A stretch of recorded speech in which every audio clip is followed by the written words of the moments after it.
ముందుగా దేవాది దేవునికి నా వందనాలు. ఈ సమయం పాస్టర్ గారికి కూడా మీ అందరికీ వందనాలండి. దేవుడి అంతలో గడిచిన సంవత్సరం నుంచి 12 నెలల నుంచి కాచి కాపాడి ఈ నూతన సంవత్సరంలో నూతన నెలలో ఈ మొదటి నెలలో మొదటి ఆదివారం దేవుడు మనందరిని నిలబెట్టి సజీవులుగా నిలబెట్టిన స్తోత్రం చేద్దామా? హల్లెలూయా.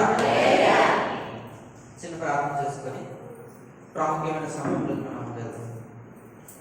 అందరి తలలో మహాగణుడ, మహోన్నతుడ, సర్వాధికారి, సర్వశక్తి గల తండ్రి, నీ అత్యున్నత కుటుంబ ప్రభువా, గడిచిన సంవత్సరం నుంచి నీ శ్రేష్టమైన కృప చేత తండ్రి ఈ నూతన సంవత్సరం నిలబెట్టి ఈ నూతన నెల నిలబెట్టి ప్రభువా, ఈ నూతన ఆదివారంలో తండ్రి ఈ మొదటి ఆదివారంలో తండ్రి మా అందరిని నిలబెట్టడానికి స్తోత్రాలు. పాటల ద్వారా, ఆరాధన ద్వారా, అలాగే పారిశుద్ధుల కార్యక్రమం ద్వారా, అలాగే నీ వాక్యంలో మేము వెళ్తుండగా నీ నోటి మాట ఆలోచించిన సహాయించి చెప్తున్న మాట ప్రతి ఒక్కరిగా సహాయించి నీ అభిషేకం సహాయించి నడిపించి యేసే పరిశుద్ధనామమున అడిగి పెట్టుకున్నామా పరమ తండ్రి.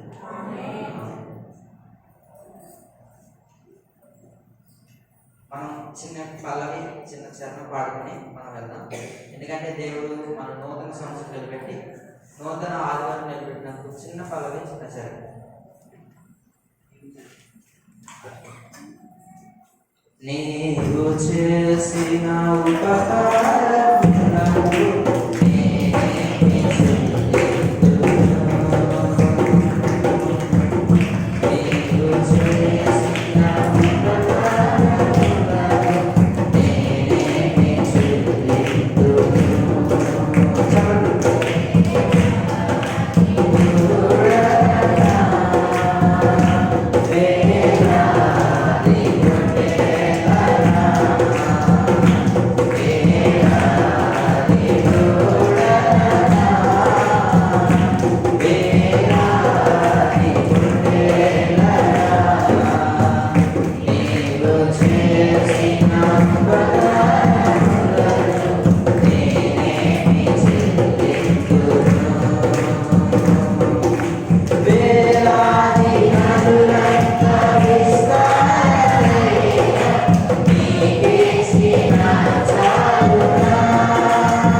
దేవునికి స్తోత్రం. సమస్త మహిమ ఘనత ప్రభావములు యేసు ప్రభు నామములోనే చెల్లును గాక. ఆమేన్. ఆమేన్. వినబడతలేదు?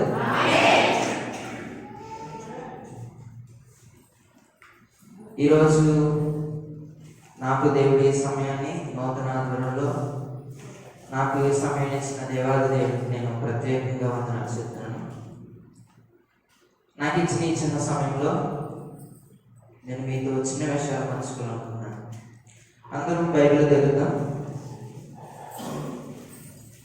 దేవుడు మన ఎదురుగా ఒక చక్కటి లేఖనాన్ని కొంచెం బైబిల్ తెరిచినట్లుగా అయితే 92వ కీర్తన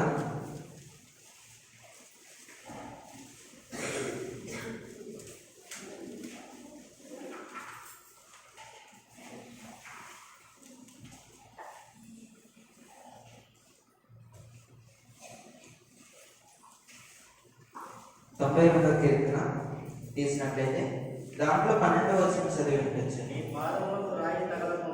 12 నీతిమంతులు ఖర్జూర వృక్షం వలె మోయవేయుదురు, లెబాను మీద దేవదారు వృక్షం వలె వారి ఎగురుదురు. దేవునికి స్తోత్రం. 92వ కీర్తన 12వ వచనం అందరు తీశారండి? తీసిన వాళ్ళు దేవునికి స్తోత్రం చేద్దామా? హల్లెలూయా. మనకి ఇక్కడ ఒక చక్కని లేఖనం కనబడుతుంది. ఏంటి లేఖనం? 2 చెట్లు కనబడుతున్నాయి. సారీ, ఇక్కడ మనకి ఇక్కడ ఖర్జూర వృక్షం కనబడుతుందండి. ఒకసారి మరొకరు చదివి వినిపించండి గట్టిగా. నీతిమంతులు ఖర్జూర వృక్షం వలె మువ్వవేయుదురు, లెబానోను మీది దేవదారు వృక్షం వలె వారు ఎగుదురు. నీతిమంతులు ఎలా ఎలా కనబడుతున్నారండి మనకి? ఏ వృక్షము? ఖర్జూర వృక్షం. మనం అట్లే వేస్తే పండుతుందా? పండదండి. ఎడారి నేల వేస్తే పండుతుందా? పండద. ఇది ఎంతో కష్టంగా ఎంతో భరించుకుంటూ ఈ వృక్షము ఖర్జూర వృక్షం అనేది మనకి ఎలా కనబడుతుందంటే ఈ ఎడారి నేలలో పెరుగుతుంది. ఇది ఎంత బాధ, ఎంత ఎండ, మనకి గట్టిగా 40 డిగ్రీలు వచ్చేటప్పటికి మొత్తం మన వీపు వాసిపోతుంది, మొత్తం ఒళ్ళంతా చిన్నపట్లాడేసి ఉంటుంది. అలాగా ఈ మొక్క కూడా ఎంతో కష్టంగా ఎదిగి తన జీవనాన్ని కొనసాగిస్తూ ఈ మొక్క అయితే ఎదుగుతుంది. అంటే మనకి ఈ కీర్తనకారుడు 92వ కీర్తనలో వృక్షాన్ని ఎలా పోలుస్తున్నాడు? నీతిమంతుల కింద పోలుస్తున్నాడు. మీలో నీతిమంతులు ఎవరైనా ఉన్నారా? నీతిమంతులు లేరండి. అంటే నీతిమంతులుగా ఉండడానికి ఈ వృక్షము మనకి సాదృశ్యంగా కనబడుతుంది.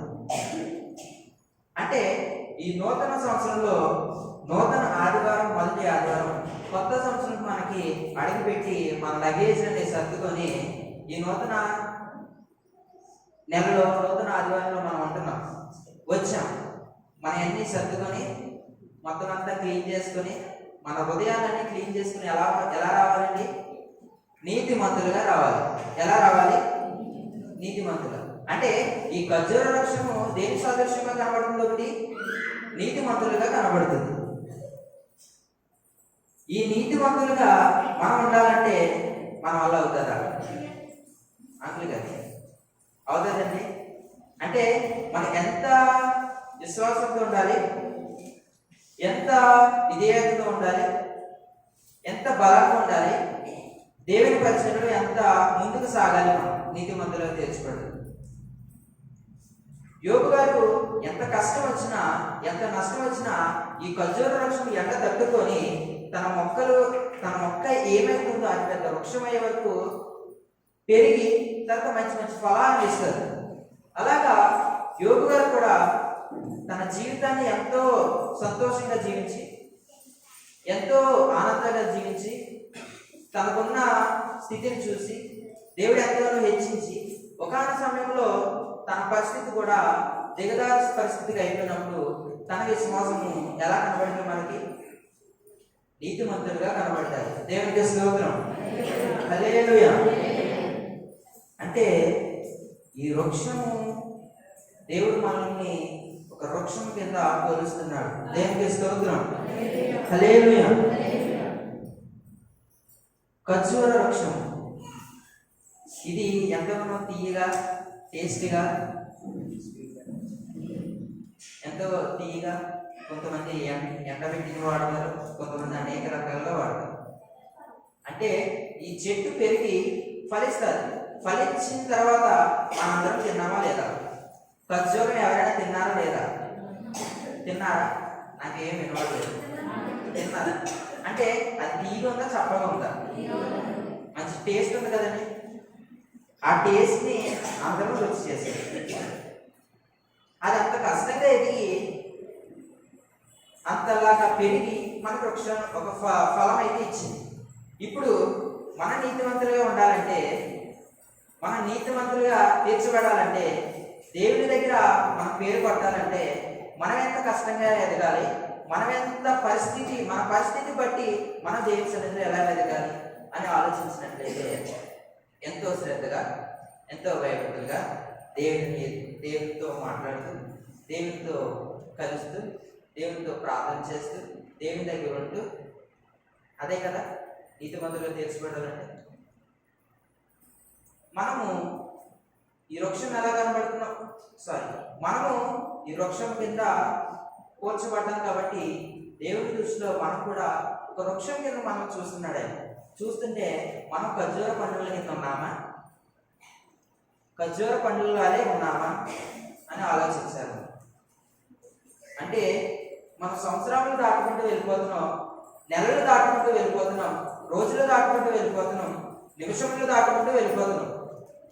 కానీ మన పరిస్థితులకు దేవుని దగ్గర చెప్తున్నాం, కానీ దేవుడు సహాయం చేయట్లేదు అని మనం ఏం చేస్తున్నాం?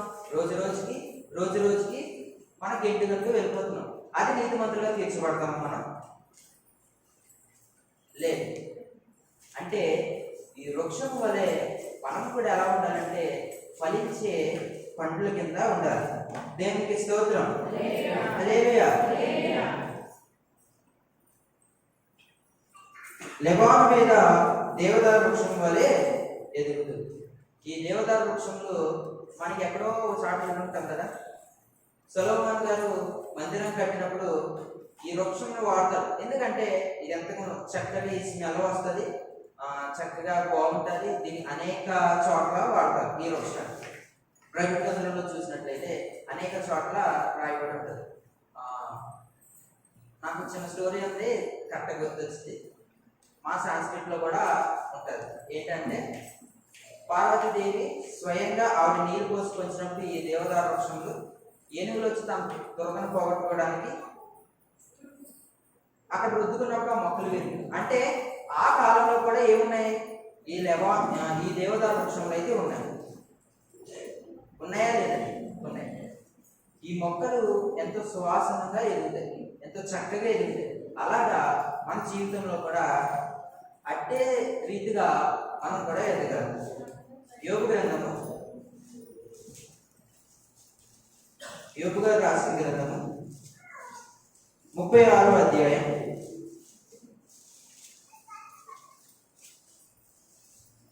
7వ వచనం చదవండి. నీతిమంతులను ఆయన చూడకపోవుడు, సింహాసనము మీద కూర్చుండు రాజులతో ఆయన వారిని నిత్యమును కూర్చుండబెట్టును, వారు గణపరచబడదురు. దేవునికి స్తోత్రం. హల్లెలూయా. మనసును పక్కకి వెళ్ళనివ్వకండి, చెప్పే మాటల మీద అలా సూపుగా చూడండి. మనకి యోబు గారు రాసిన గ్రంథం 36వ అధ్యాయం 7వ వచనంలో నీతిమంతులను ఆయనకు చూడకపోవడు, సింహాసనం మీద కూర్చుండు రాజులతో ఆయన వారిని నిత్యము కూర్చుండబెట్టును, వారు కనపరచు. అంటే నీతిమంతులు ఆయన చూడక ఉన్నాడా? నీతిమంతులు ఆయన చూడక ఉన్నాడా? చూస్తూ ఉన్నాడా? చూస్తూ ఉన్నాడు. మనకు బైబిల్ గ్రంథంలో అనేక మంది నీతిమంతులు కనబడతారు, అనేక మంది పరిశుద్ధులు కనబడతారు. వాళ్ళందరినీ దేవుడు చూశాడా లేదా? చెప్పాలి. చూశాడా లేదా? చూశాడు. అంటే నీతిమంతులుగా తీర్చబడాలి అంటే దేవుడు మనల్ని చూస్తాను అని అంటున్నాడు. దేవుడు మనల్ని చూస్తాను అంటున్నాడు. చూస్తానంటే మనం ఏం చేస్తాం? వద్దు అంటాం, అంతే కదా. ఈ వృక్షము ఖర్జూర వృక్షము ఎలాగైతే ఎదుగుతాదో, ఎలాగైతే పెరుగుతాదో, అది ఎలాగైతే నాటబడి ఉందో మనం కూడా ఈ నీతిమంతులుగా దేవుని సన్నిధిలో నాటబడాలండి. దేవునికి స్తోత్రం. హల్లెలూయా. ఎలా నాటబడాలి? వృక్షము ఒక చెట్టు ఎలా అయితే భూమిలో పునాది వేసుకుంటాదో, మన దేవుని మందిరంలో కూడా ఎలా వేసుకోవాలి? ఒక పునాదిని వేసుకోవాలి. అప్పుడు పునాది వేసుకుంటే దేవుడు మన అందరినీ చూస్తాడు. దేవునికి స్తోత్రం. హల్లెలూయా. అనేక మంది దేవుడి సన్నిధిలో వేసుకొని, దేవుడి సన్నిధిలో ప్రాకులాడుతూ, దేవుడి సన్నిధిలో ఎదుగుతూ, అనేక చోట్లలో అనేక ప్రాంతాల్లో పరిచయం చేస్తుంటే దేవుడు అనేక మందిని ఎంతగానో హెచ్చించి బలపరుస్తూ ఉన్నాడు. అంటే దేనికి చెప్తున్నాను అంటే, మనం కూడా ఈ నూతన సంవత్సరంలో ఉన్నాం కాబట్టి, నూతన సంవత్సరం మనం వెళ్తున్నాం కాబట్టి, ఎందుకు వెళ్తున్నాం కాబట్టి, ఈ నెలలో మనం ఎలా ఉండాలి, వచ్చే నెలలో ఎలా ఉండాలి, ఈ సంవత్సరంలో ఎలా ఉండాలి ఆలోచించినట్లయితే, విశ్వాసంతో కూడుతూ ప్రార్థన చేస్తూ ఎంతగానో దేవుని సన్నిధి విధేయులైతే దేవుడు మనందరి నీతిమంతులుగా తీర్చబడేలాగా దేవుడు మనల్ని ఏర్పాటు చేస్తాడు. దేవునికి స్తోత్రం. హల్లెలూయా. మనం ఏ పరిస్థితుల్లో ఉన్నా, మన హృదయానికి వెళ్ళిపోయినా దేవుడు మనల్ని ఎలా చూస్తాడు? నీతిమంతులుగానే చూస్తాడు. ఈ నీతిమంతులుగా చూసినప్పుడు మనం ఎలా ఉంటామంటే, ఒకరిలో ప్రత్యేకంగా కనబడతాం, ఇద్దరిలో ప్రత్యేకంగా కనబడతాం, 100 మందిలో ప్రత్యేకంగా కనబడతాం. అప్పుడు మనందరినీ ఎలా చూస్తారు? ఎంతో విధేయులుగా, గౌరవంగా చూస్తారు. పౌలు గారు ఎంత కష్టం వచ్చినా, ఎంత నష్టం వచ్చినా ఆయన ఒక పునాది వేసుకుంటూ దేవుని సన్నిధి ప్రతి చోట, ప్రతి ఊరుకు, ప్రతి దేశానికి ఆయన వెళ్ళి వాక్య పరిచయం చేశాడు. అంటే ఆయన ఏం కనబడుతున్నాడు? మనకి నీతిమంతులుగా కనబడ్డాడు కాబట్టి మనకు బైబిల్ గ్రంథంలో ఉంది. నీతిమంతులుగా తీర్చబడ్డాడు కాబట్టి మన బైబిల్ గ్రంథంలో కనబడుతుంది. అంటే ఇంత నీతిగా బ్రతుకుతున్న ఆయన, ఎంత భయభక్తులతో బ్రతుకుతున్న ఆయన మనల్ని సాదృశ్యంగా మనకు కనబడుతుంటే ఆయన ఎలా చూడాలండి? మనం ఎలా ఉండాలండి?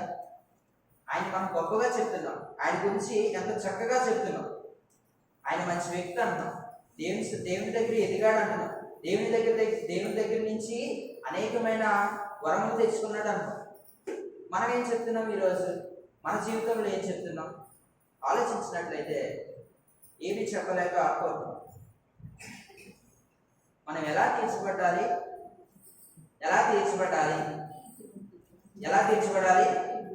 వినపడతలేదు. నీతిమంతులుగా. ఈ నీతిమంతులుగా తీర్చబడాలంటే చాలా కష్టం. అంతేనండి, కష్టం. మీకైనా సరే, నాకైనా సరే, పాస్టర్ గారికైనా సరే. ఇలా తీర్చబడాలంటే బైబిల్లో చేసిన త్యాగం కన్నా మన త్యాగం అంత ఎక్కువేమి కాదు. మన త్యాగం అంత ఎక్కువేమి కాదు. మనం ఎలా ఉంటున్నాం? మన పరిస్థితి ఎలా ఉంటుంది? సామెతల గ్రంథం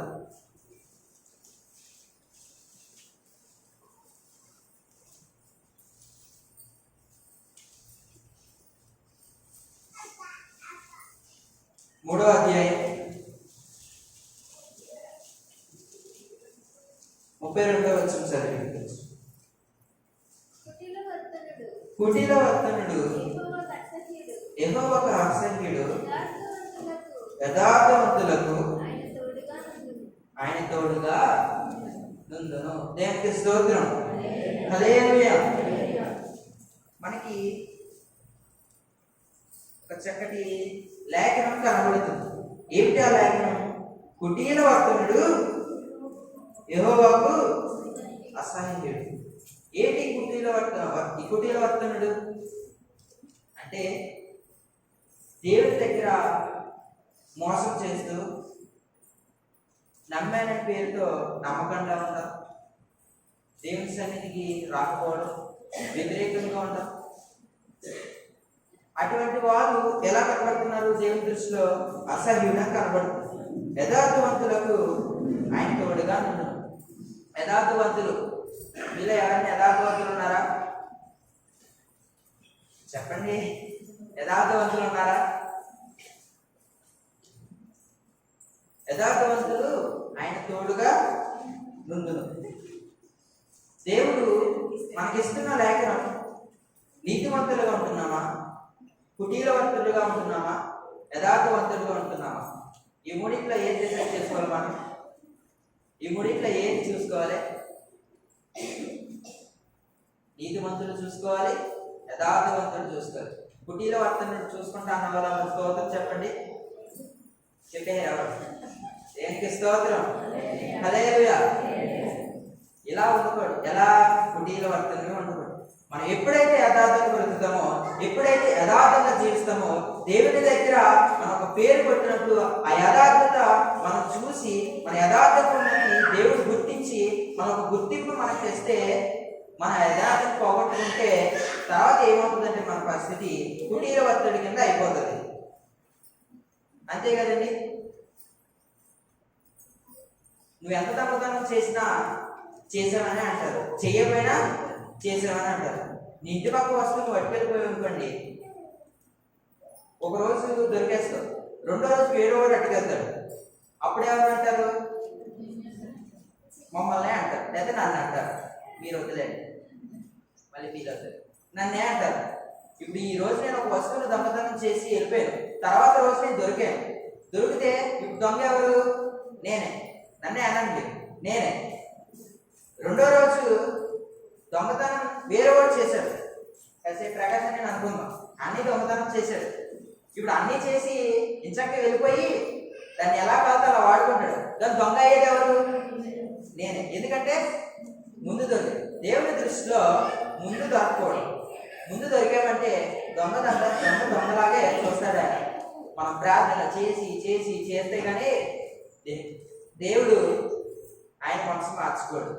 ఆయన మనసు మార్చుకోవాలంటే చాలా కష్టం. మార్చుకున్నాడంటే తుడిచివేయలేనిది ఆయన హృదయంలో మన పేరు. దేవునికి స్తోత్రం. హల్లెలూయా. ఇప్పుడు దొంగగా దొరికేసినప్పుడు ఇంకేమైపోయాను? ఇక్కడ నేను ఒక తీవ్రవాదిని అయిపోయాను, ఒక హంతకుడిని అయిపోయాను. అలాగా నీతిమంతులుగా దేవుడు మనల్ని ఏర్పాటు చేస్తున్నప్పుడు, సంఘంలో మనం నాటబడి ఉన్నప్పుడు, ఖర్జూర వృక్షం వలె తీయని పండ్లు మనం వస్తున్నప్పుడు, అంటే తీయని పండ్లు అంటే పరిచయం చేయడం కానీ, కుర్చీలు ఎత్తడం కానీ, మైకులు పెట్టడం కానీ, అనేక వగైరమైన పనులు చేయడం. అలాగా దేవుడు మనం ఫలించినట్టు చేస్తే మరొకరు ఏమంటారు తెలుసండి? పెద్దవాళ్ళు అంటారు. ఏమంటారు? పెద్దవాళ్ళు అంటారు. రెండో వాళ్ళు ఏమంటారంటే ఆ చేసుకునే అంటారు. మూడో వ్యక్తులు ఏంటంటే నాకెందుకు అంటారు. ఇప్పుడు ఈ చేసే పనులు ఏమంటారు? చేసే పనులు ఏమంటారు? ఏమంటారు? పెద్దవాళ్ళు అంటారు. అంటే ఈ పండ్లని కిందకి లాగేయడానికి, ఈ పండ్లని ఎదగకుండా దేవుని సన్నిధిలో నాటబడిన ఏది పోసేయడానికి అపవాది ఏం చేస్తాడంటే కొందరు హృదయంలో ప్రేరేపిస్తాడు. అలాగా మనం ఇప్పుడు పడకూడదు. పడినా సరే మళ్ళీ మేల్కోవాలి.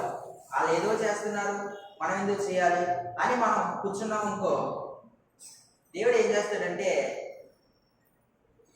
పని చేయలేనప్పుడు కుటీలవర్తుని కింద మనల్ని ఒక పేరు రాసేసి మన ఈ పైన ముద్ర మీద ఉంచేస్తాడు, స్టాంప్ వేస్తాడు ఆయన. ఇంకా స్టాంప్ వేస్తాడంటే అపవాదం మన నెత్తి మీద కూర్చుంటూ ఉంటాడు. ఇంకంతే కదా, కుటీలవర్తుడు నా వరుడు, సుందరుడు, పెళ్లి కుమారుడు అని సాధారణ పాట పాడుకుంటాడు పైన కూర్చొని. అంటే దేవుడి దగ్గర మనం ఎలా ఉండాలి?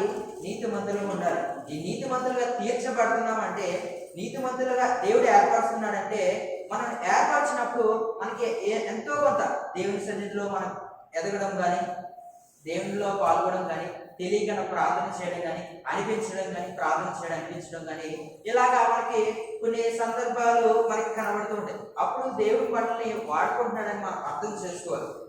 అలా అర్థం చేసుకున్నప్పుడు దేవుడు ఏం చేస్తాడంటే మనల్ని ఇంకా చూస్తాడు, ఇంకా బలపరిచినట్టు చేస్తాడు. ఎప్పుడైతే మనం అలా దిగి కూర్చుంటామో, అలాగ దిగి చేస్తామో, ఇంకేమైంది? అపవాదం వచ్చి మన మీద కూర్చుంటే ఇక దేవుడు కూడా మనం ముట్టుకోడు. దేవునికి స్తోత్రం. హల్లెలూయా.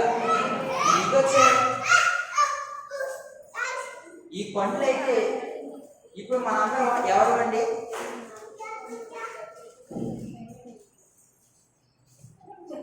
ఒకసారి అందరూ మనసును పక్కకు పెట్టకండి. మీరు పక్కకు పెడితే నేను పక్కకు వెళ్ళిపోతాను. చెప్పాను కదా, అపవాదికి చోటించామంటే మధ్యలో కూర్చుంటాడు. పిల్లలంటే అలా వదిలేలానే ఎలా కామ్ అయిపోతాడు. కాబట్టి వదిలేసేప్పుడు 4-5 సార్లు తిరిగి కూర్చుంటాడు మళ్ళీ అతను. సరే, ఇప్పుడు దేవుడు మనకు ఒక సంఘం కింద కనబడుతున్నాడు, లేదా ఒక వృక్షం కింద కనబడుతున్నాడు. కనబడుతుంది అని అన్న వాళ్ళు స్తోత్రం చెప్తారు. దేవుడు వృక్షం కింద కనబడట్లేదా మనకి? మరి ఏది? No response. దేవునికి స్తోత్రం. హల్లెలూయా. వినబడుతుంది. ఇంకొంచెం గట్టిగా చెప్తారు. ఏం చేశారండి? లేదు కదా, పాటి. సరే, దేవుడు ఒక వృక్షం కింద కనబడుతున్నాడు. కనబడుతున్నాడా లేదా? ఒక చెట్టు కింద కనబడుతున్నాడు లేదా? కనబడుతున్నాడా లేదా? Yes or no? అది మీరు అలా ఉంటే నేను అలా ముందుకు వెళ్ళిపోతాను. ఒక్క పావు గంట, ఒక్క 20 minutes. ఒక వృక్షంగా కనబడుతున్నాడు. ఈ వృక్షముకి ఫలాలు అయితే ఉన్నాయి. ఆ ఫలాలు ఎవరో కాదు. ఈ ఫలాలు ఎవరో కాదు. అందరు చేతుల్లో పైకెత్తండి. నేను అనుకోండి, ఎలీషా అనుకోండి, అనుకుంటా. నేను అనుకోండి. దేవుడి వృక్షం అయితే మనందరూ ఎవరు? ఫలం. ఈ ఫలంని అపవాది ఏం చేస్తాడంటే దేవుడి దగ్గర కూర్చుంటాడు. యోబు దగ్గరికి వెళ్ళి తను ఎదుగుతున్న స్థితిని చూసి, తను ఎదుగుతున్న పరిస్థితిని చూసి దేవుడు ఏం చేస్తాడు? పరలోకానికి వెళ్ళి దేవుడిని పొడుస్తూ ఉంటాడు. అలాగా ఈ వృక్షం మీద కూడా కూర్చోగలంట అపవాది.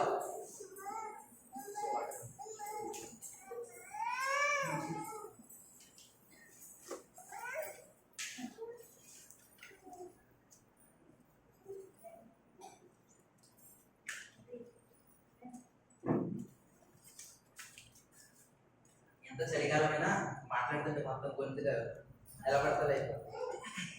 ఓకే, ఇప్పుడు ఎక్కడ ఉన్నాను? నేను మర్చిపోయాను. ఎక్కడ ఉన్నాను? నాకు కొంచెం ఇది పెట్టాలండి లోపల. చూడండి, యోబు సాతాను అంటే ఈ సాతాను వెళ్ళి కూర్చున్నాడు. ఎక్కడ? పరలోకంలో దేవుని దగ్గర కూర్చుంటే దేవుడిని ఎత్తి కూస్తూ మాట్లాడుతున్నాడు.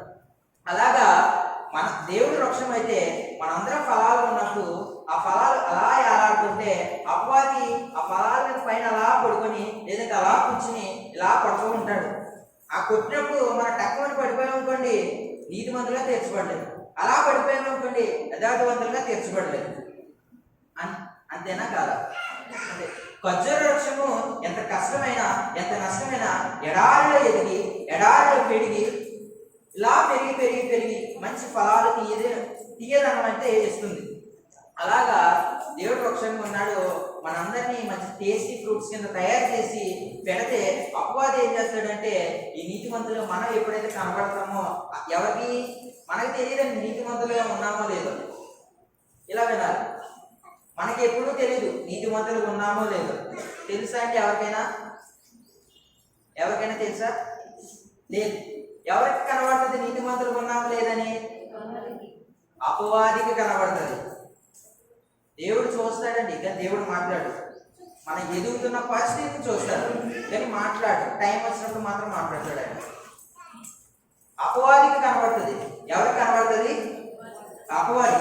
ఈ అపవాదికి నీతిమంతులుగా కనబడుతున్నామంటే చేసే పరిచయంలో కానీ, చేసే పనిలో కానీ, ఎలాగంటే ఏదో ఒక రీతిగా, ఏదో ఒక పరిస్థితి ద్వారా మనల్ని వెనక లాగుతూ ఉంటాడు. ఇప్పుడు మన ఖర్జూర వృక్షం వలె ఉందామా? అపవాది వేసిన వృక్షం వలె ఉందామా? ఆదాము అవ్వ దేవుడు పరీక్ష పెట్టడానికి ఆ మొక్కని ఉంచాడు ఏదైనా వాళ్ళను. ఆ మొక్క ఉంచినప్పుడు సాతాను వచ్చి తిను తిను తిను అని అంటే అవ్వగారు ఏం చేశారు? తినేసింది. ఆవిడ తినేయడంతో ఏమైంది? మహిమ పోయింది. అలాగా అపవాది మనల్ని ఏం చేస్తాడంటే మన హృదయంలో స్థలాలు కొనేసుకొని కూర్చొని అక్కడ మొత్తం మొదలెడుతూ ఉంటాడు. అలాగా మనం నీతిమంతులుగా తీర్చబడాలంటే, నీతిమంతులుగా ఉండాలంటే మనకి వెనక నుంచి ఒక కొన్ని సిమ్టమ్స్ అయితే వస్తాయి. ఆ సిమ్టమ్స్ మనం లోబడిపోయాం అనుకోండి, ఇంక మళ్ళీ పైకి తగ్గలేదు. దేవునికి స్తోత్రం, హల్లెలూయా. ఇప్పుడు నేను అసలు దేని మీద ఎత్తుకున్నాను కాదు, ఖర్జూర వృక్షం. ఈ వృక్షం ఎలా ఎదిగింది? కష్టంగా ఎదిగింది. ఎడారిలో మన మొక్కలో ఎడారిలో మనం మొక్క నాటగలమా? ఇసుకలో మనం మొక్క నాటగలమా? అటు తోడేసి కట్టిన ఇటు తోడేసి కట్టినా ఇసుక అలా వెళ్ళిపోతుంది, కానీ మొక్క అయితే బ్రతుకుతుంది. అటువంటిది దేవుడు అక్కడ నిరేగా తయారు చేసి వాటిని అక్కడ సృష్టించి ఎంతో కష్టంగా ఎడారిలో మామూలు మనకి ఇక్కడ 30-35 డిగ్రీలు ఉంటుందండి. అక్కడ ఎండ ఎంతో ఎక్కువ. అటువంటి పరిస్థితిలో కూడా ఎంతో వేడి తట్టుకొని ఎంతో సామర్థ్యంగా పైకి ఎదిగి ఉంటారు. అంటే ఈ మొక్కను మనం సాదృశ్యంగా తీసుకున్నాం అంటే దేవుని సన్నిధిలో మనం ఎలా ఎదుగుతున్నాం, దేవుని సన్నిధిలో మనం ఎలా ఉంటున్నాం, దేవుని దగ్గర మనం ఎలా ఉంటున్నాం, దేవుడు మనల్ని ఎలా చూస్తున్నాడు. ఇప్పుడు మన కష్టంగా ఎదుగుతున్నాము, ఆ కష్టాన్ని అపవాది వచ్చి ఒక దెబ్బ కొడుతూ ఉంటాడు. ఆ దెబ్బ కొడుతున్నాడంటే మనం వెనక పడిపోయాం అనుకోండి, అప్పుడు ఏమవుతుందంటే పడిపోతాం. ఏమవుద్ది? పడిపోతుంది. అలాగా మనం పడకూడదు. మనం సంఘంలో నాటబడుతున్నామంటే, సంఘంలో నాటబడాలి అంటే అనేక మాటలు వస్తాయి, అనేకమైన ఆలోచనలు వస్తాయి. ఇప్పుడు ఒక పని చేసామంటే ఏమంటారంటే, ఇప్పుడు కుర్చీలు ఎత్తున్నాం, వద్దులే పొద్దున్నే ఆదివారం చర్చి చూడడానికి వస్తున్నాం. ఈ చర్చి చూడడానికి వస్తే ఎవరో వచ్చారు, నేను వచ్చాను, పిల్లలు వచ్చారు, అన్నయ్యలు వచ్చారు, ఆంటీలు వచ్చారు, ఎవరు వచ్చారు. ఏం చేస్తారు? ఏ ఆలోచన ఉండవు. తుడుస్తూ వాళ్ళ పని అయిన తర్వాత వెళ్ళిపోతారు. అప్పుడు ఈ విషయం ఇంకొకరికి తెలుస్తుంది. ఇంకొకరికి తెలిసిందంటే వాళ్ళు ఏమంటారు? అనేకమైన మాటలు అంటారు. ఇప్పుడు సంఘంలో ఒక పని చేస్తున్నామంటే నానా రకమైన మాటలు వస్తాయి. లేదు, నాకన్నా ఎక్కువ మీకే బాధ. నేను ఇప్పుడెప్పుడే పెరిగినాను. సంఘంలో అనేకమైన మాటలు వస్తూ ఉంటాయి, అనేకమైన ఆలోచనలు వస్తాయి. ఒకరు ఇంకొకరి గురించి చెప్పడం, ఇంకొకరి గురించి చెప్పడం, లేకపోతే నా గురించి చెప్పడం, ఇలా అనుకునే. అంటే అపవాది ఎలా మొక్కని పెరిగివేస్తున్నాడు? మాటల ద్వారా. ఈ మాటల ద్వారా ఎప్పుడైతే విత్తనం వేసాడో ఇంకా ఖర్జూర వృక్షం కూడా తట్టుకోలేదు, అంత స్పీడ్గా ఎదుగుతుంది ఆ విత్తనం. అలాగా మనం అపవాదికి లోబడకూడదు. మహిమ గల తండ్రి ఆ పాటలో 2వ చరణం 3వ చరణం కొంట 2వ చరణం ఏంటండి, నాకు అంత ఐడియా మర్చిపోయినా. అపవాది కంటబడి కొంటబడిపోవడం. అపవాది కంటబడాలి, కుంటబడేమనుకో 2వ కాలు ఇచ్చేస్తాడు. అపవాది కంటబడ్డామా, దొరికామా, 2వ కాలు ఇచ్చేసి ఇంక మనకు దోస్తూ ఉంటాడు వెనకాల. దేనికి చెప్తుందంటే ఎవరిని తిట్టడానికి కాదు, ఎవరిని గుచ్చి మాట్లాడడానికి కాదు. మనం నూతన సంవత్సరాన్ని ఎదుర్కొంటున్నాం. నూతన సంవత్సరం వచ్చేసాం. నాకు ఈ ఎదుర్కొంటున్న మాట వచ్చేస్తుంది మనకి నుంచి. నూతన సంవత్సరం మనం ఉన్నాం కాబట్టి, నూతన ఆదివారంలో మనం ఉన్నాం కాబట్టి మనం ఎలా ఉండాలి? ఇంకా రానున్న రోజులు అనేక ఆదివారాలు చూస్తాం, అనేక రోజులు చూస్తాం, అనేక ప్రార్థనలు చూస్తాం.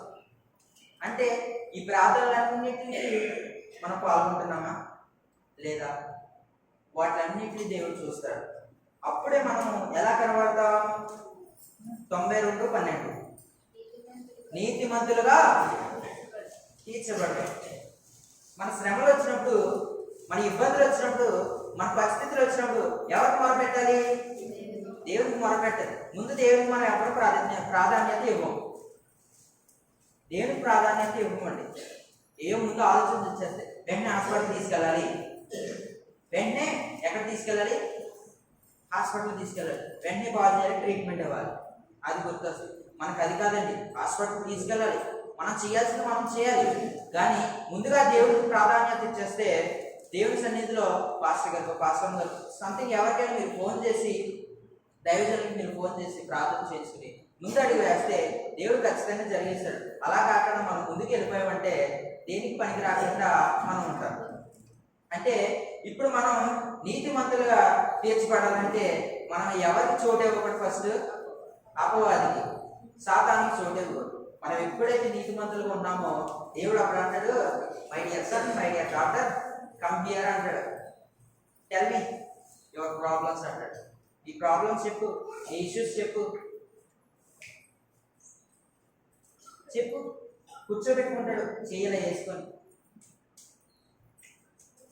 మన పరిస్థితులు చెప్పినప్పుడు డోంట్ వరీ ఐఎమ్ హియర్ అంటాడు.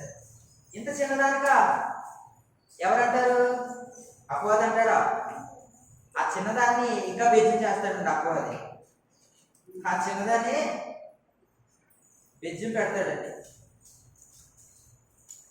ఆ బెజ్జం పెట్టనివ్వకుండా దేవుడికి చెప్పేసుకుంటే దేవుడు ఏమన్నాడు?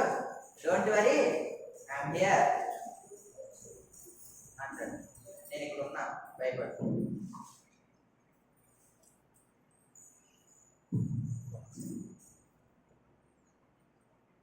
మనం ఇప్పుడు ఎలా ఉండాలి? మనం చివరికి వచ్చేసాం.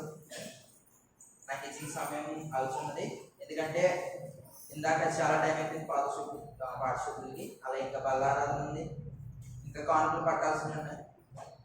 ఇప్పుడు మనం ఎలా కనబడాలి? దేవునికి నీతిమంతులుగా కనబడాలి, కుటీరవర్తనులుగా కనబడాలి. మనం కుటీరవర్తనుడు ఎవరికి అసహ్యుడు? దేవునికి అసహ్యుడు. దేవునికి అసహ్యుడు అయినప్పుడు నువ్వు ఎంత ప్రార్థన చేసినా, నువ్వు ఎంత దేవుని దగ్గర ఎదిగినా దేవుడు మనల్ని ఎలా చూస్తాడు? అసహ్యుడి కింద చూస్తాడు. ఈ అసహ్యుడి కింద కాకుండా యథార్థవంతుడిగా బ్రతికితే, ఇప్పుడు ఒక చోట మనం పని చేస్తున్నామంటే, ఒక చోట చక్కని ప్లేస్ లో మనం పని చేస్తాం, ఏదో ఒక పని చేస్తాం. ఆ పని మనం చేసే వాళ్ళని మంచిగా చేస్తే అక్కడ చేసే యజమాని ఎలాగా మనం చూస్తాడు? నమ్మకంగా చూస్తాడు. వీడికి ఈ పని కాదు, ఇంకోటిగా అప్ చెప్పచ్చు, ఇంకొకటి కూడా అప్ చెప్పచ్చు, అలాగా ఆలోచిస్తాడు. అలాగా దేవుడి దగ్గర మనం ఎలా ఉండాలి? యథార్థవంతుడిగా ఉండాలి. ఏ పాపం లేకుండా దేవుని సన్నిధిలో ఎదిగితే అది మనకి చాలంటే ఆశీర్వాదం. దేవునికి స్తోత్రం. హల్లెలూయా, హల్లెలూయా. ముగించేస్తున్నాను, హల్లెలూయా చెప్పండి ఎవరు? హల్లెలూయా.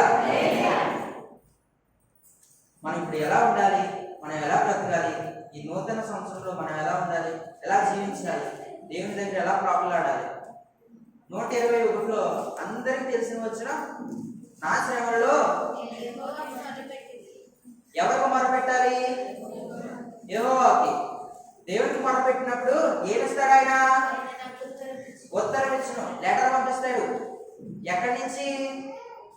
లెటర్ ఎక్కడి నుంచి పంపిస్తాడు ఆయన? దేవుని దగ్గరికి. దానియేలు దగ్గరికి దూత లేఖనం తీసుకొస్తుంది. అలాగా మన దగ్గరికి కూడా లేఖనం వస్తుంది, చక్కటి మాటలు వస్తాయి దేవుని దగ్గర నుంచి. మన శ్రమలలో చెప్పినప్పుడు, మన ఇబ్బందులు చెప్పినప్పుడు దేవుడు మంచి చక్కగా ఇస్తాడు. అనేక మన వాక్యాలు విన్నాం, అనేక మాటలు విన్నాం, అనేక షాట్లు విన్నాం, అనేక చోట్లలో చాలా ఒక్కొక్కలా చెప్పే వర్తమానాలు మనం చాలా విన్నాం. కానీ ఈ వర్తమానాలన్నీ వింటున్నాం, ఈ వాక్యాలన్నీ వింటున్నాం, చెప్పే దైవజనుల మాటలు వింటున్నాం. కానీ మనం ఎలా ఉంటున్నాం? రోజులు గడిచిపోతున్నాయి, నెలలు గడిచిపోతున్నాయి. కానీ మనం ఏం చేస్తున్నాం? నీవు చేసిన ఉపకారం పాడేస్తున్నాం. ఏంటండి? నువ్వు చేసిన ఉపకారంలో పాడేస్తున్నావు. అంతవరకే దేవుడు, అంతవరకే. లేదు, అలా ఉండకూడదు. ఎప్పుడైతే దేవుడు చేసిన కార్యాన్ని జ్ఞాపకం చేసుకుంటామో దేవుడు ఇక ఎన్నటికీ మనం మర్చిపోయాడు. ఇప్పుడు హెబ్రీయులకు రాసిన పత్రికలో ఉంటుంది, మనం చేసిన తప్పులు ఆయన ఎన్నడూ జ్ఞాపకం చేసుకోడు. అంటే ఇప్పుడు ఈరోజు నేను ఒక తప్పు చేశానంటే దాన్ని మళ్ళీ ఎప్పుడైతే దేవుడి సన్నిధి దగ్గర ప్రార్థన చేసి నా తప్పు ఒప్పుకుంటానో దేవుడు ఏం చేస్తా ఉన్నాడు? ఇక్కడ ఎన్నటికీ జ్ఞాపకం చేసుకున్నాను అన్నాడు.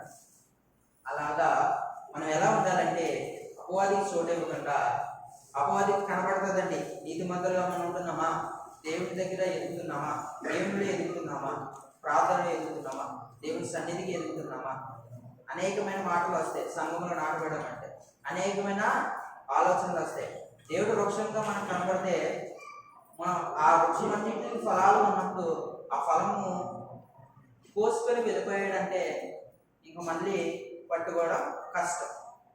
అది మంచిగా ముగ్గిన తర్వాత కింద అడిపోయింది అనుకోండి, పర్వాలేదు. పండగంటనే అటుకుపోయాడు అనుకోండి, దొంగ మామిడి పళ్ళు ఒక పండు కోసామంటే ముందుగానే పండగంట కోసామనుకోండి, ఏమైనా దానివల్ల మనకి కలిగే లాభం ఉంటుందా? లేదు. పండిన తర్వాత కోసామనుకోండి, తినడానికి మంచిగా ఉంటుంది. అలాగా మన జీవితంలో ఎలా ఉండాలంటే కుటీల వర్తుల కింద ఉన్నామా, దేవుని దగ్గర యథార్థవంతులుగా ఉన్నామా? ఇప్పుడు యథార్థవంతులు అన్న వాళ్ళు దేవుని స్తోత్రం చేస్తారు. అయ్యా ఓయ్, ఇంతేనా? ఇంతేనా? చెప్పాలి. ఏం చెప్పాలి? దేవునికి మహిమ కలుగును గాక, హల్లెలూయా చెప్తేనే చెప్తారు. అంతేనా? అపవాది ఏం చేస్తాడంటే ఒక మాట నేను ఇలా ఆఫ్ చేసిన అనుకోండి, అలా ఎంత చూస్తారు. ఒక మాట ఇలా ఆఫ్ చేసిన అనుకోండి, ఏమవుతుంది? పక్కకి వెళ్ళిపోతే దాకా. అటువంటి ఆలోచనలు మనకు రానివ్వకూడదు. వచ్చినా సరే పోగొడుతూ ఉండాలి. అటు రీతిగా మనం ఎలా ఉండాలి? ఇప్పుడు ఖర్జూర వృక్షం వలె తీయని పండ్లు మనం ఫలిస్తున్నామా, ఒకరికి ఉపయోగపడుతున్నామా ఆలోచించాలి. మనం ఎలా ఉంటున్నాం? దేవుని దగ్గర మనం ఎలా ఉంటున్నాం? అపవాదికి చోటిస్తున్నామా, దేవునికి చోటిస్తున్నామా? చెప్పారు కదా ఒకసారి, అపవాదికి ఎప్పుడైతే చోటించామంటే మన హృదయంలో మొత్తం ఎకరాలన్నీ కొనేసి కూర్చుంటాడు. లేదు ఇంకో దేవునికి చోటించామనుకో, ఆ ఎకరాలన్నీ కూర్చేసి మనకి మంచి ఆశీర్వాదాన్ని ఇస్తాడు. దేవునికి స్తోత్రం, హల్లెలూయా. అంటే ఈజీగా మనం ఎలా ఉండాలంటే దేవుని దగ్గర నీతిమంతులు ఎదుగుతున్నామా, దేవుని దగ్గర ఉంటున్నామా, దేవుళ్ళు ఎదుగుతున్నామా, విశ్వాసం నుంచి ప్రార్థన చేస్తున్నామా, దేవుడు మన అందరినీ చూస్తాడు. ఇచ్చిన వాటిని దేవుడు తీసుకోవడం కాదు. ఆమేన్.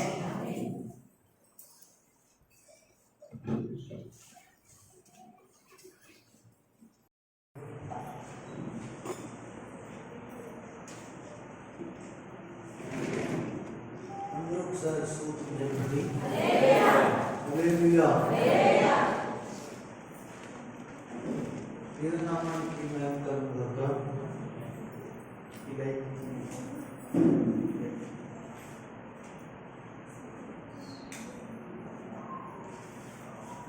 అందరూ ఒకసారి చేతులపై స్తోత్రం చెప్తాం. చక్కటి వర్తమానం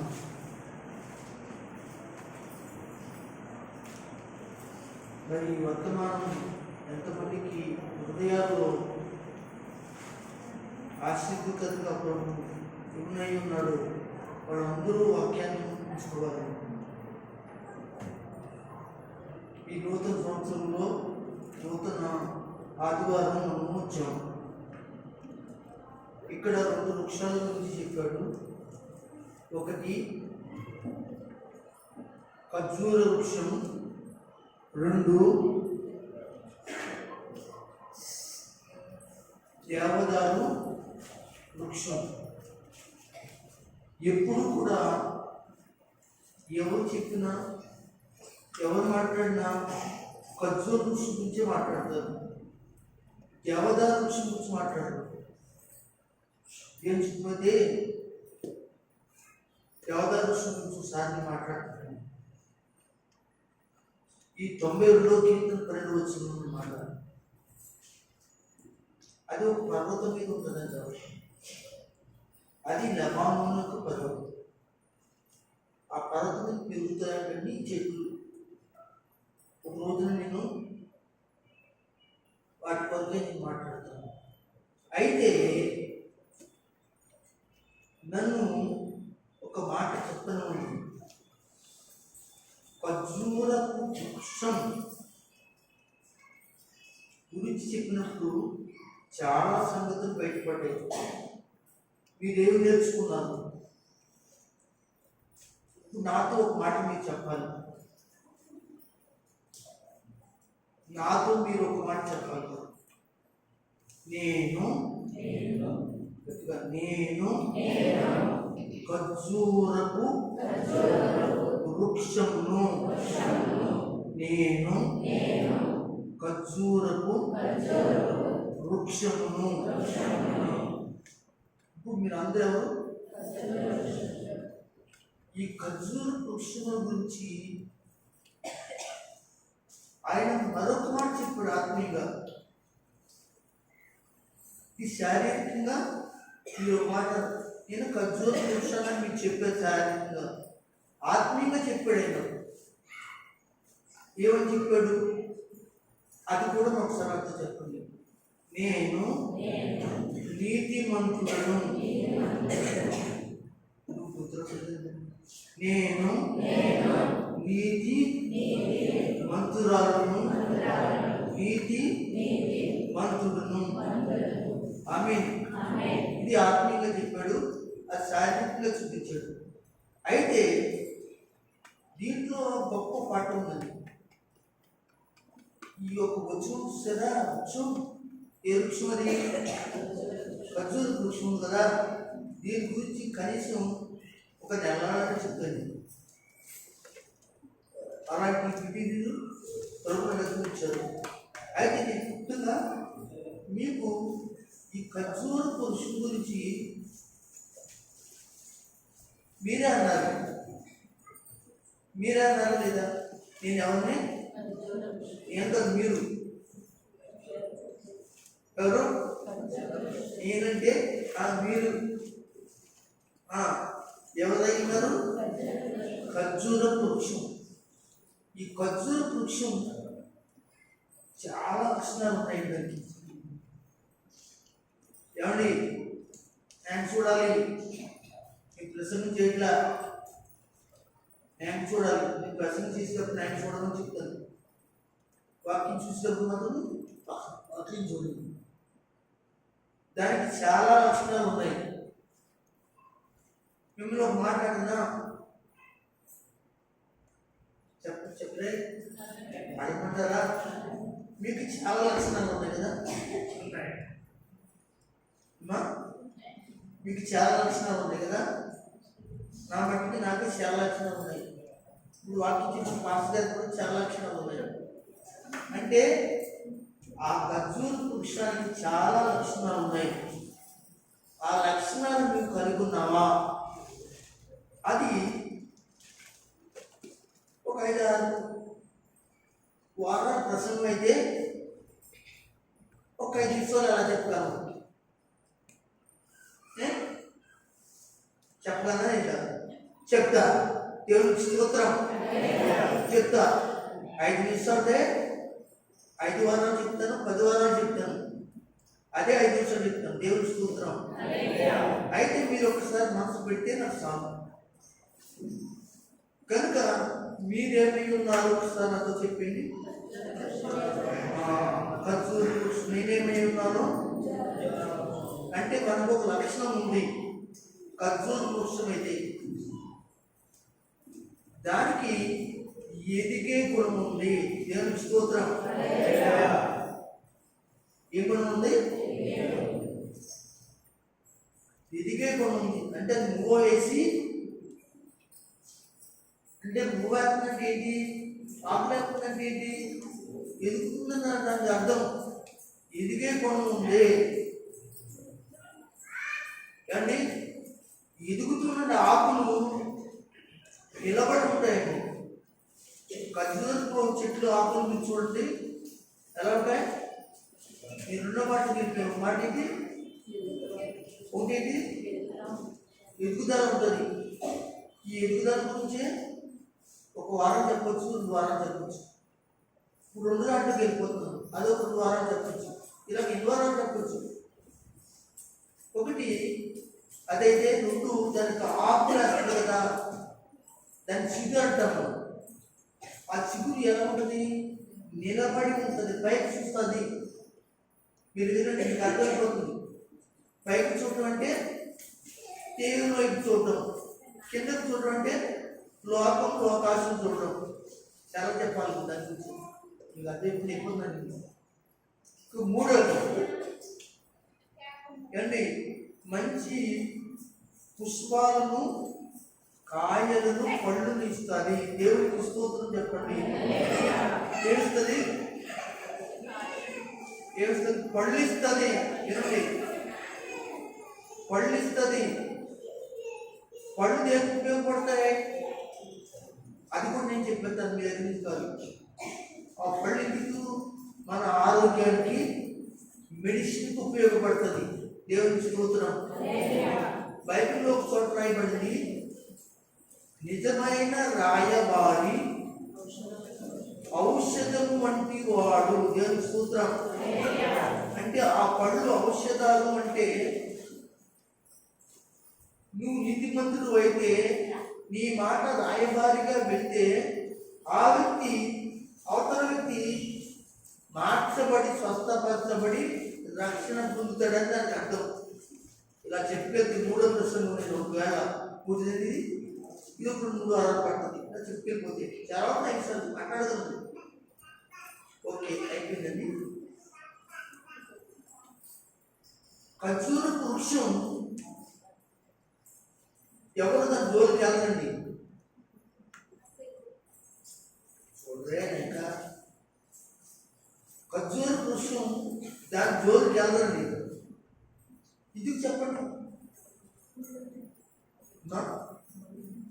ముళ్ళుంటాయా? ముళ్ళుండవు. దాని జోలికి ఎందుకు వెళ్ళంటే, ఖర్జూర వృక్షం నీతి గలది. నీతి గురించి ఎవరు వస్తారండి? అమ్మా వస్తారా? నీతి గురించి జోలికి రాదు. అంటే నీతిమంతులు జోలికి రాదు, నీతిమంతులు చేయరు.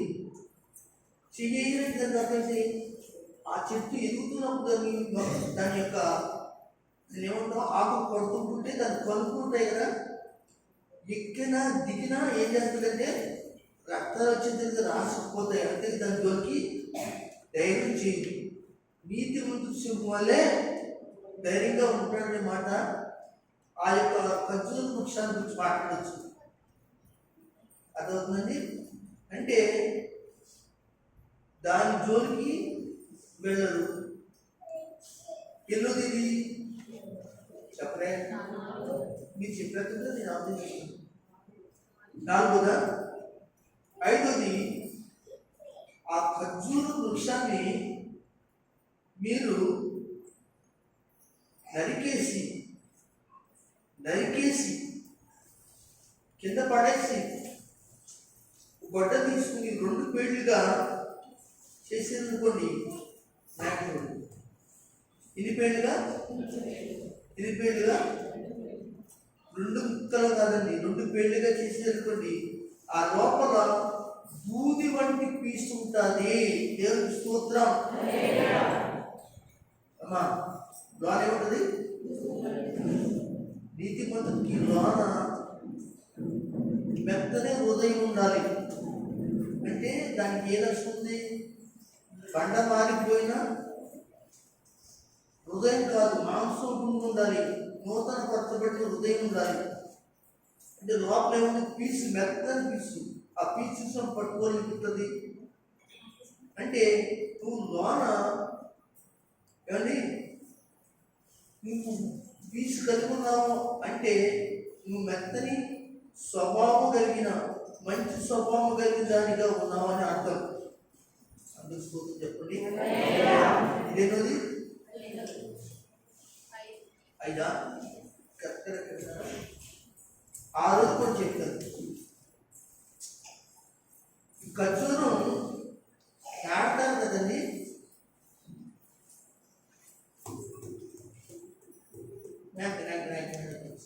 ప్లీజ్ చూడాలి మాట వినాలి. ఖర్జూరం నాటుతారు కదండి. నాటినప్పుడు దాని వెంటనే గొంతు పెట్టి నాగే కూడా పొడిచామనుకోండి, గంటి గింటామనుకో పడిపోతుంట. ఏంటిది? ఖర్జూర వృక్షం నాగేపులో 4 కోట్లు గట్టిగా పొడిచి తవ్వి గట్టిగా ఉప్పి గెట్టేసామనుకో ఏమవుతుంది? పడిపోతుంది. అంటే ఖర్జూర వృక్షం వేళ్ళు లోనకంట ఉండవు. ఏ చెట్లగా మర్రి చెట్లుగా ఏమిటో పాతిపోయినట్టుగా ఉండదు. లోపల మర్రి చెట్లు లోపల పాతిపోయినట్టుగా లోపల పాతిపోతాను ఉంటుంది. ఖర్జూర వృక్షానికి ఏం లేదు, లోనకంటే వెళ్ళిపోయే లక్షణం లేదండి. మీరు చెప్పి మాట అర్థమవుతుంది. దాని యొక్క ఏళ్ళు పైనే ఉంటాయి. దాన్ని 4 పక్కల తొందరగా తీసేయచ్చు. అందరు గట్టిగా స్తోత్రం చెప్పండి, స్తోత్రం చెప్పండి. కనుక ప్రియమైన దేవుని బిడ్డలారా, అంటే నీతిమంతుడు అయిన నీవు ఖర్జూర వృక్షమైన నీవు ఏమైనా లోకము ఇది భూమి, భూమి. ఆ యొక్క భూమిలోని యొక్క జీవితాన్ని బలంగా నాటుకునేటువంటి అలవాట్లు చేసుకోకూడదు, లోక అలవాట్లు ఉండకూడదు. ఎన్నో లక్షణం ఇది దయచేసి ఉన్నాయా మీకు? ఇంకొక లక్షణం చెప్పాను, గ్యాప్ వస్తానే ఉంది. సరే, దాన్ని చూడండి. దాన్ని తవ్వేసి తీసేసిన తర్వాత అది 10 సంవత్సరాల చెట్టు అయినా 15 సంవత్సరాల చెట్టు అయినా దాన్ని తవ్వేసి చక్కగా పైకి తీసేసి దాన్ని అలాగే మిషన్తో ఇంకో గుంత తీసి ఆ గుంటలో ఆ ఏళ్ళుతో ఆదేశి మళ్ళీ మన్నేసి పూసేసి నీళ్ళు పోసితే అది వెంటనే మరి బతుకుతుందండి. స్తోత్రం చెప్పండి. తెలుసా మీకు? అంత పెద్ద చెట్టేనా? చూడండి, చిన్న మొక్కలు పీకిన తర్వాత చోట అయితే బతుకుతాయా? బతుకు. అంటే మనం దేవుల్లో సాతాను కదిలింపులకు, సాతాను యొక్క ఉరుకులకు అది లాగేసి బయట పడేసిన తిరిగి మనము బాధకుపోయిన ఖర్జూర వృక్షం వలె మరలా బ్రతకాలి అనేదే ఖర్జూర వృక్షంలో ఉన్నది గొప్ప పాఠం. ఇన్ని చూడండి. ఇప్పుడు నేను ఒకటి చెప్పండి మీరు. 1 ఎదుగుతుంది, 2 ఔషధంగా పడుస్తుంది, 3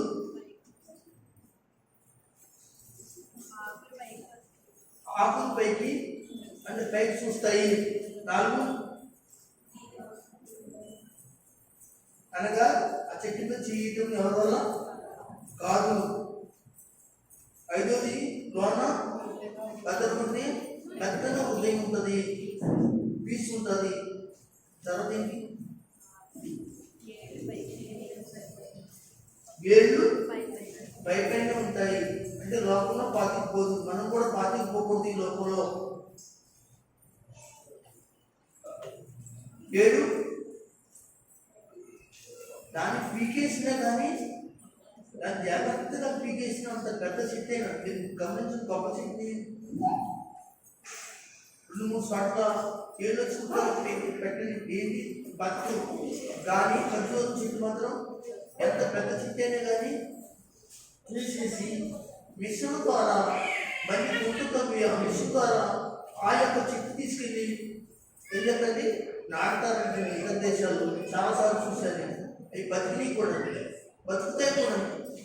అయితే ఇలాంటి గొప్ప లక్షణం కలిగింది ఎవరండి?